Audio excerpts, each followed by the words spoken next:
Dans cette séquence, on aimerait faire le développement limité à l'ordre 4 en 0 de la fonction f définie par étant exponentielle de t moins exponentielle de moins t.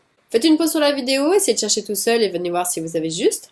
Donc déjà, cette fonction, c'est une différence.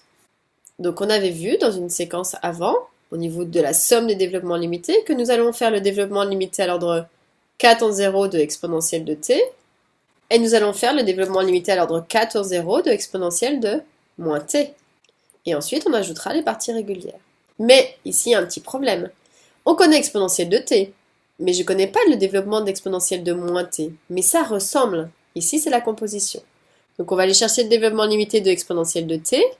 Donc on veut un développement limité à l'ordre 4. Ça veut dire que toutes les puissances plus grandes que 4, je n'en veux pas. Donc ici, degré 1, degré 2, degré 3, degré 4, tout ce qui après ne m'intéresse pas. Donc déjà, on va le recopier. Exponentielle de t serait 1. Donc ici, c'est t la variable, donc plus t carré sur 2 factoriel, mais 2 factoriel, c'est 2 fois 1, donc 2, plus t3 sur 3 factoriel, donc 3 fois 2 fois 1, donc 6, plus t4 sur 4 factoriel, c'est-à-dire 4 fois 3 fois 2 fois 1, c'est-à-dire 6 fois 4, donc 24, plus le reste. Je ne l'écris pas, mais vous devriez l'écrire avec la limite d'epsilon 4 de t qui vaut 0 lorsque x tend vers 0. Ensuite, on aimerait avoir exponentielle de moins t. La différence entre les deux, c'est qu'en fait, ce t-là s'est transformé en moins t. Donc, il y a eu un changement de variable. Donc, si on pose grand t égale moins petit t, donc si petit t tend vers 0, moins t tend vers 0, donc je reste bien sur un développement limité en 0. Donc, je vais pouvoir faire mon changement de variable.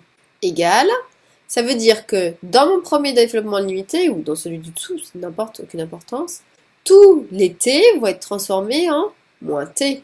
Donc ça veut dire que ça va commencer par 1, voici un t, donc il va se transformer en moins t, plus t carré sur 2, donc encore un autre t qui se transforme à moins t au carré sur 2. Alors écrire ainsi, c'est encore faux, puisque le carré doit être pour tout ce qui est en vert, c'est-à-dire obligation de mettre parenthèse.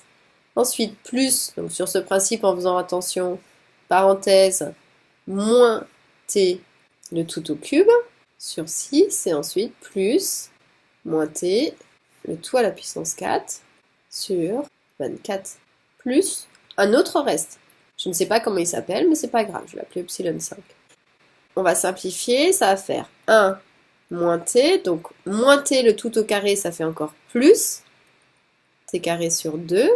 Ensuite, moins t au cube, donc une puissance impaire, je récupérer un moins t au cube sur 6, et moins une puissance paire, je récupère un plus t puissance 4 sur 24, plus toujours mon reste.